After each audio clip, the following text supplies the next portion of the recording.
Perversiteti i madh që ka ndodhur dhe paradoksi i madh që ka ndodhur në një pjesë të mirë të Evropës lindore ka qenë ajo që Ana Grismala Buze, që është një shkencëtare politike, ka shkruar para një 10 vjetësh një libër për Evropën lindore dhe ajo, si thosh, përfundimi i saj ishte kjo. Partitë politike nuk përfaqësojnë, nuk tentojnë të përfaqësojnë, partitë politike janë konkurrencë për të kapur shtetin.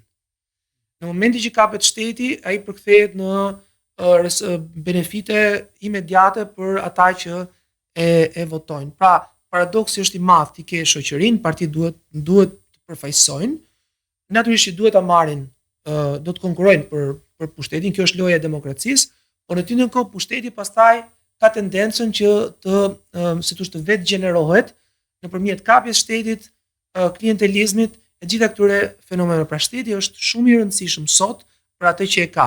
Paradoksi në Shqipëri cili është që sa më shumë rri Partia Socialiste në pushtet, aq më shumë rritet numri i votave. Sa më shumë rritet numri i votave, aq më shumë Partia Socialiste e humb karakterin e saj si ai largohet origjinës vet. Sot origjina e Partisë Socialiste fjala vjen shpërfaqet o me 28 nëntor ose me 5 maj. Dhe mbaron kjo parada e veteranëve, e fëmijëve, nipërve, stërnipërve të veteranëve, fotot ke varrezat e dëshmorëve lulet dhe pastaj rikthehemi po prap në origjinë. Është një parti stërmadhe, gjigante, e cila nuk përfaqëson më përveç atyre që kërkojnë të përfitojnë një pjesë e mirë, kërkojnë të përfitojnë. Pra, është absurde. Si ka mundësi që një administrator publik të shkojë me zell të madh mas orës 4 tek kioskat që partia financon gjatë periudhës zgjedhore. Për mua dhe për ty do të ishte shumë e vështirë. Kjo është pyetja e radhës.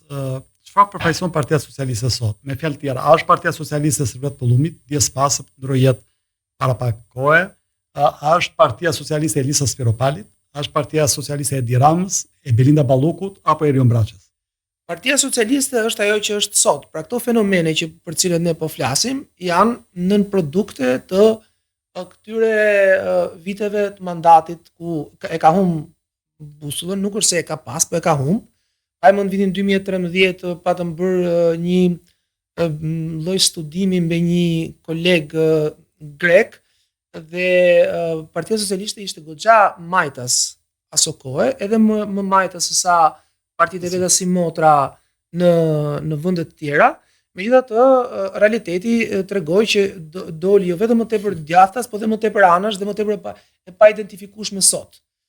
Për shkak të profilit të Ramës, pra zoti Rama i ka dhënë formën e tij enës Partisë Socialiste apo për shkak sepse strategjia që është, pra, ka një ankth shumë të madh sot. Po ta vesh re ke Partia Demokratike, po të bëj paralelizmin. Dhe ky ankth ka qenë edhe për Partinë Socialiste para se të vinte në pushtet. Është ankthi i të qenit në opozitë. Opozita është dhimbja më e madhe për një parti politike, por nuk është përfaqësimi, është të qenurit në pozita e të qenurit në opozitë.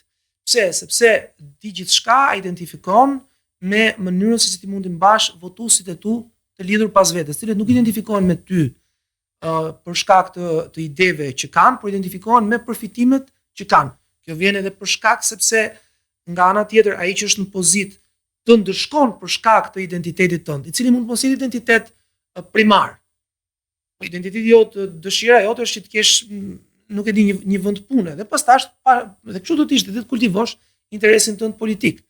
Po ai pikërisht sepse ti ke atë interes politik, të peq nga puna, të pushon nga puna e kështu me radhë, dhe dashje pa dashje në mendjen e një votuesi, ideja është kjo, nëse unë dua të punoj, atëherë duhet që të spostoj. Një fjalë ju po thoni që votën. Nëse Herbert Kitchell, politologu i famshëm hungarez, i cili i klasifikon partitë në parti klienteliste, parti karizmatike dhe parti programatike, në Shqipëri ekzistojnë vetëm partia klienteliste dhe karizmatike, por nuk ka parti të mirëfillta programatike. Edhe partia karizmatike varet nga është parti momentale. Pa ne nuk mund ta themi Berishës. Në Shqipëri janë, jo, flas për partitë e tjera se kemi 140 parti, kemi një kryetar, një parti. Ka disa fenomene në Shqipëri, po të kthehemi pak e Partisë Socialiste. Pra, këto fenomenet Elisa Spiropali, Erion Braçë etj, këto janë fenomene që i ka prodhuar vet këto kontradikta.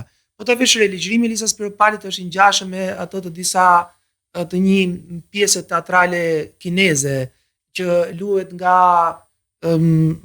prej shumë vitesh, për shekujsh, që është këshilltari i keq i perandorit.